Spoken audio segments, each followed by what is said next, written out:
নমস্কার বন্ধুরা, আমি সৌরভ আর আপনারা শুনছেন অদ্ভুত হলেও সত্যি। আজকে একটি শিকারের গল্প, রূপরুজ জঙ্গলে। লেখক জগমোহন মুখোপাধ্যায়।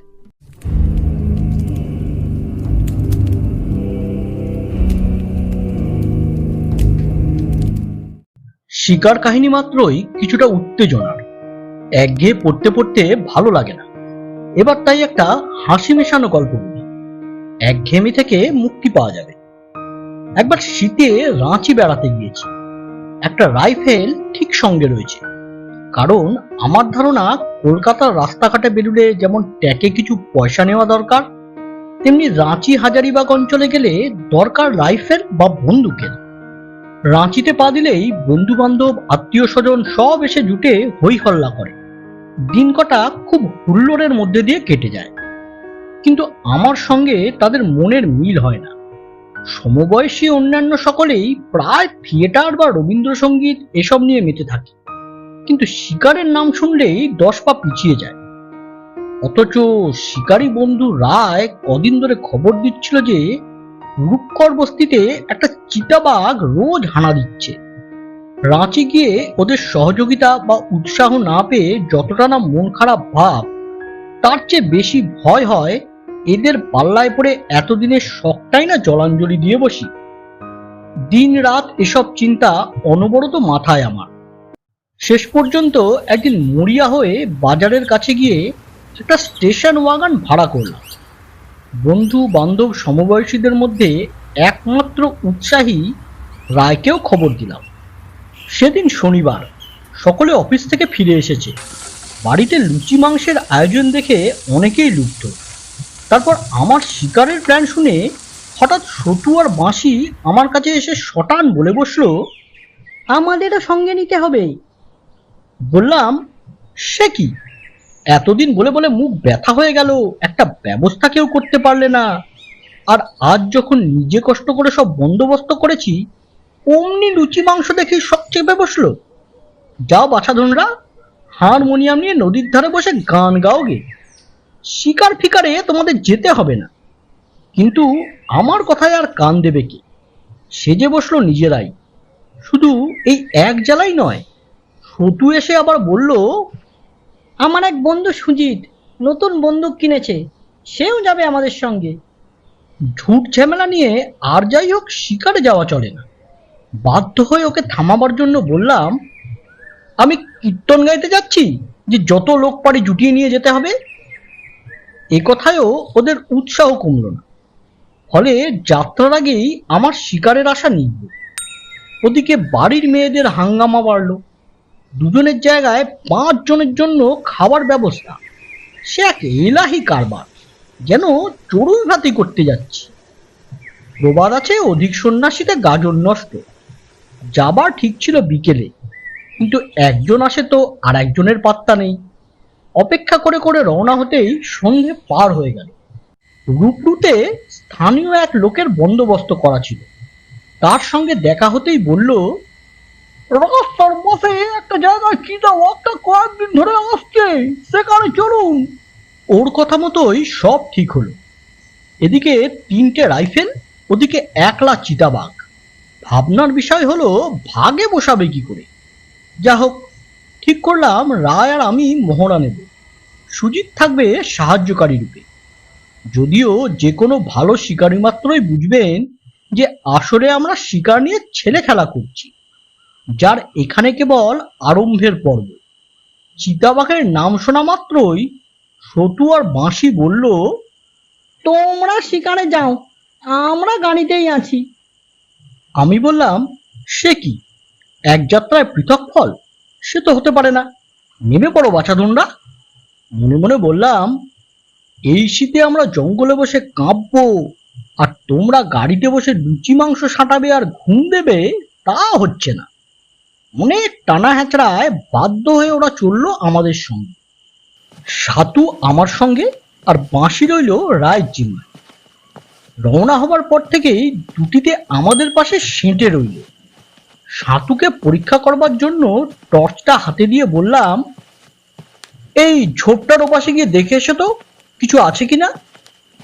না গিয়ে উত্তর দিল, ওখানে কিছু নেই, দেখে আর কি হবে। কিছুটা এগিয়ে গিয়েই সাধু একটা পাথর হাতে তুলে নিল।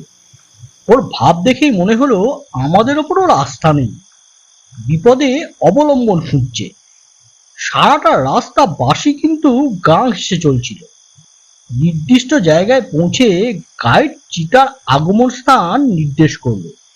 রায়কে কাছাকাছি খুব সম্ভাব্য একটা জায়গায় বসিয়ে দিলাম, সঙ্গে বাঁশি রইল। কিছু দূরে একটা খাদ মতো স্থানে সুজিত আর আমি সাতুকে নিয়ে বসলাম। খাদটা ঝোপঝাড়ে ভর্তি। কিছু সময় কাটবার পর সুজিত একটা গাছের টর্চ ফেলে আমাকে ডাকলো। তাড়াতাড়ি গেলাম কাছে। দুটো জ্বলন্ত চোখ দেখিয়ে ও আমাকে বলল, লেপার্ড।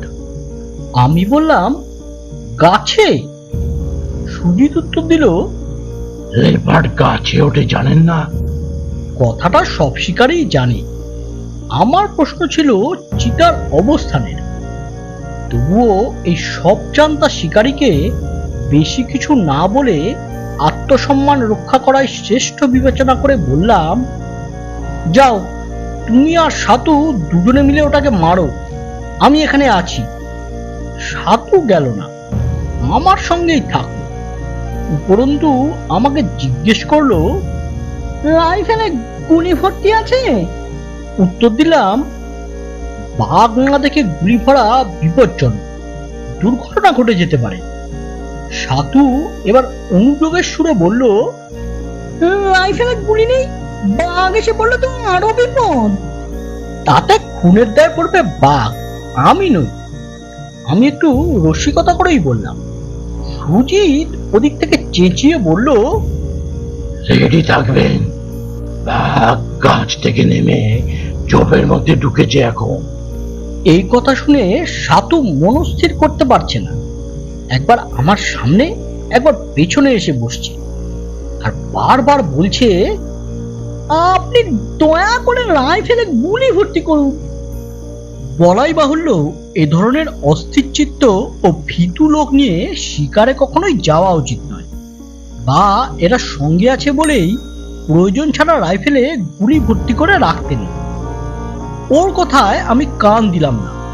ফলে আমার উদাসীনতায় সাতু বিরক্ত হয়ে বলল, এর থেকে গাড়িতে থাকলে অনেক ভালো হতো। ওদিকে সুজিত বাঘের ব্যাপার নিয়ে খুব সিরিয়াস হয়ে উঠেছে। চিৎকার করে বলছে, বাঘ একবার কাছে উঠছে, আবার নামছে, আর গো করে ডাকছে। আমিও বললাম, এবার দেখলেই গুলি ছোড়ো। কথা মতো সুজিত গুলি ছুড়ল। গাছের ওপর চোখ জ্বলছিল। গুলি ছুটতেই ঝটপট করে শব্দ হলো। রায় ও বাঁশি শব্দ পেয়ে দৌড়ে এলো। সকলে সুজিতের কাছে গিয়ে দাঁড়ালাম।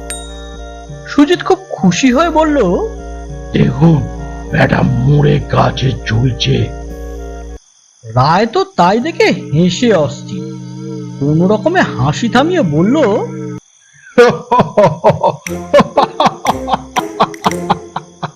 ওটা বাদুর। গম্ভীর হবার ভান করে রসিকতা করে বললাম, কখনো না, সুজিত চিতার গোগো আওয়াজ শুনেছে, ওটা বাদুর কি করে হবে? স্থানীয় লোকটা এসে সমস্ত রসভঙ্গ করে বলল, ও তো বাদুর হ্যাঁ। একটা হাসির হরড়া উঠল জঙ্গল। হাসির ব্যাপারে সাতু আর বাঁশি মেতে উঠল, হো হো করে হাসতে লাগলো। এই হাসির শব্দে বাঘ তো দূরের কথা, বাঘের 14 পুরুষও পালালো আমাদের ছেলে। সে রাতের মতো বাধ্য হয়ে শিকারে ইস্তফা দিলাম। যথেষ্ট হয়েছে, আর বাঘ মেরে কাজ নেই।